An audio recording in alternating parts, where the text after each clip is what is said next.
Hi everybody, I'm going to talk to you today about seating position, particularly when you're at work or working from home, that kind of thing, sat at the desk.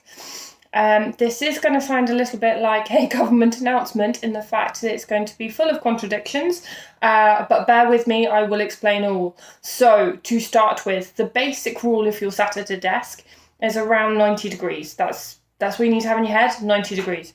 So, I will wheel back here and show you what I mean. So, imagine I'm sat at a desk, you're looking for 90 degrees. So you want the monitor, top of the monitor, level with the top of your eyebrows so that you can achieve 90 degrees here. So you're not looking down at the screen, not looking up at the screen, you're level, you've got 90 degrees here. Next, we're looking at the keyboard. Again, 90 degrees in the elbow. So you're not trying to get 90 degrees through there because then obviously we're overstretching, so I'm aware this is the shoulder. So we want that level with the torso, 90 degrees here. So that's where you're going to be around the 90 degrees. So you don't want the keyboard up here, not the keyboard down there. This does get very tricky if you're working with a laptop. Obviously the keyboard and the screen are combined. So then you're going to really struggle to get that 90 degrees at this level for the monitor and 90 degrees here. What I would say in those instances, if you can, try and get one of those, use the keyboard, but then get a separate monitor that you can plug in off the back. I'm not technically minded, but I'm aware it's possible. So if you can do that, do try. The next one is through the hip. So you're looking for 90 degrees here. So you don't want the knee any higher than that. It's 90 degrees or more, really, through here. So you can see in my chair, if I move a little bit further away, you can see in my chair here, I've actually got slightly greater than 90 degrees. And that's because I've got a wedged cushion underneath. Same thing applies for your car, actually. So if you can, within your car for your driving position, exactly the same thing. I'll come back to cars in a second. The next one is your knees and your ankle. Obviously you can't see that from the angle I've got here, but the same thing. So you're looking for your knee to be here or further out, and the same thing for your ankle. So you need to get the height adjustment correct on the chair as well. Going back to cars, if you drive a small car, generally what car manufacturers tend to do is to tilt the seat so it does that. And that's purely ergonomics. It's so that they can get very tall people into very small spaces. So they create more space by angling the seat up like that. So this would be the back of the seat, so that they can get a longer person into a small space. If you can, then try and get another a wedge cushion or heighten your seat. The more you've paid for your car, they'll put more stuff in. So if you've got that height adjustment on the seat, do that. And what you'll find is actually it's not height adjustment in the seat like that. Actually what happens is the height adjustment kind of happens like that, just because of the hinge mechanisms they use. That's how it works. So if you can, it may mean that when you bring the seat up that you need to move it back so you actually come further away from the steering wheel. This is all compromise stuff. So just try and get that best position. But if you're struggling with lower back pain, it's probably because you're over exaggerated in this position. So it's as much as try and open that angle out as much as possible. Whether you're sat in your car or whether you're sat on your desk, whether you just sat, try not to do this, because then you just accentuate even more. Really sit on your bottom. Yeah, so tuck it underneath you and sit on your bottom. You may feel, if you've been one of these people that's kind of sat like that a lot, or you've sat like this quite a lot, if you go into this position, it actually feels quite odd, and it almost feels like you're leaning backwards. But that's straight, yeah? So that do check with a mirror or get a colleague to check, that sort of thing, anything. Just remember that 90 degree rule. Now the contradiction. Ideally, you wouldn't sit at all. Sitting is inherently really, really bad for us. I've got I've got a foot series on this channel. Do have a watch. If it bores you terribly, then I completely understand with me droning on. But just watch the first one in particular, and that talks about using our feet, not using shoes, not sitting, all that kind of stuff. For our hip mobility, we're designed to move. Being sat stationary for 6 hours at a time is really, really unhealthy. the one thing I want to draw your attention to is the coccyx. So that's the base of the spine.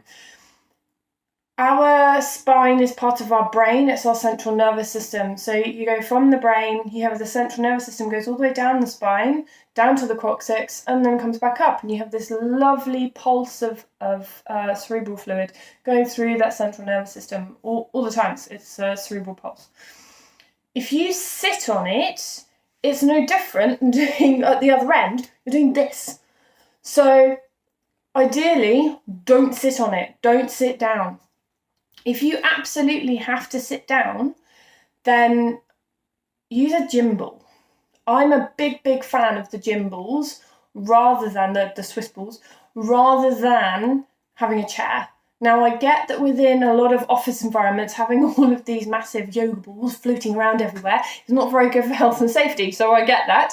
But if you're working from home, I really would have a look at a gym ball. There's two things which makes them brilliant. One, they're inherently unstable.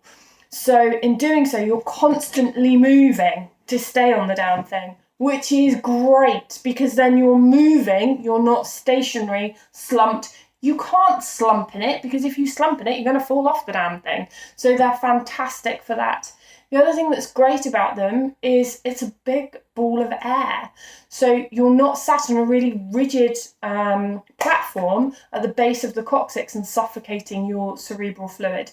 So you're sat on a big ball of air. Insert joke of choice.